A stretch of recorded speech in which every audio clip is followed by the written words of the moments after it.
Bhim army का सिपाही हूँ। आज इधर आने का हमारा मकसद ये है कि हमारे जो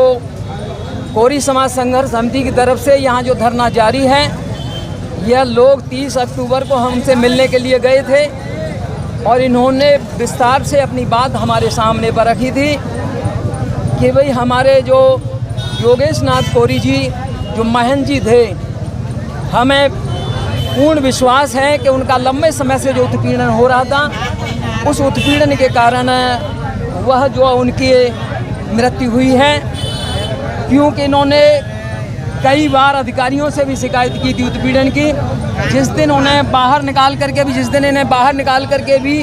बाहर इनका सामान फेंक दिया था, उस समय भी शिकायत की गई थी। तो इनका पूरा मानना है कि उनका जितना उत्पीड़न हुआ था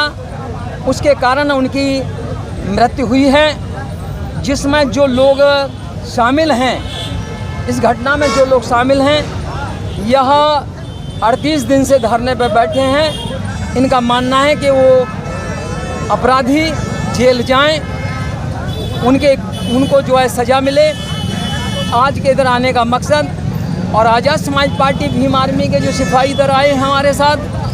और सामाजिक संगठन से जुड़े जो लोग हमारे साथ चल कर के आए, उनका एक ही मकसद है कि कोरी समाज से ताल्लुक़ रखने वाले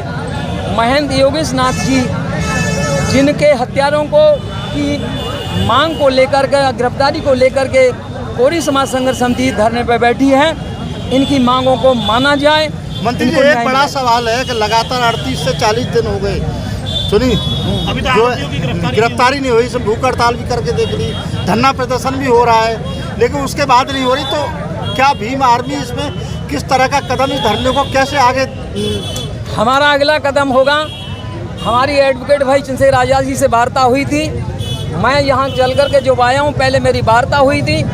उन्होंने कहा कि पहले आप अधिकारियों से वार्ता करके और इनकी पीड़ा को अधिकारियों के सामने पर रखो,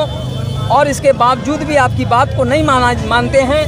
स्थानीय भीम आर्मी आज़ाद समाज पार्टी की और सामाजिक संगठनों की बात को ये अधिकारी नहीं मानते हैं, उन्हें गिरफ्तारी नहीं करते हैं, तो उन्होंने भरोसा दिलाया है कि मैं अलीगढ़ में आऊँगा, और वो अलीगढ़ में आएंगे और भारत के कोने कोने से आज़ाद समाज पार्टी भीम आर्मी के सिपाही भारत के कोने कोने से यहाँ आएंगे। और जब तक महंत योगेश जी के हत्यारों की गिरफ्तारी नहीं हो जाती है, तब तक आज़ाद समाज पार्टी भीम आर्मी ये जो कोरी समाज संघर्ष समिति के साथ खड़े होकर के,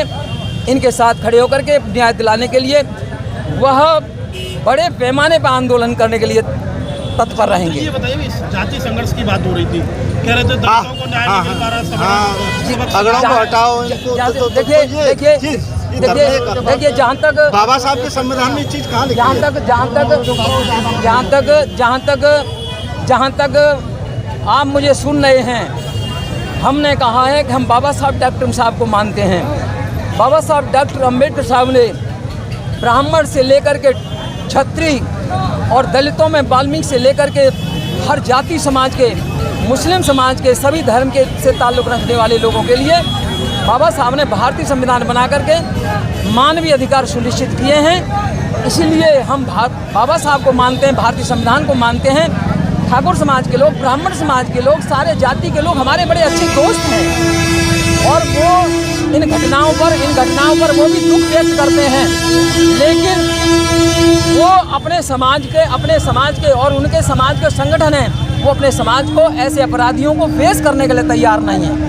इसलिए बाबा साहब डॉक्टर साहब के नाम पर, महाकाल बुद्ध के नाम पर, महात्मा ज्योतिराव फुले के नाम पर, जो मानवतावादी जो महापुरुष हुए, इनके नाम पर जो संगठन बने, वो सारे के सारे संगठन रोड पे आकर के कानून का राज कायम करने के लिए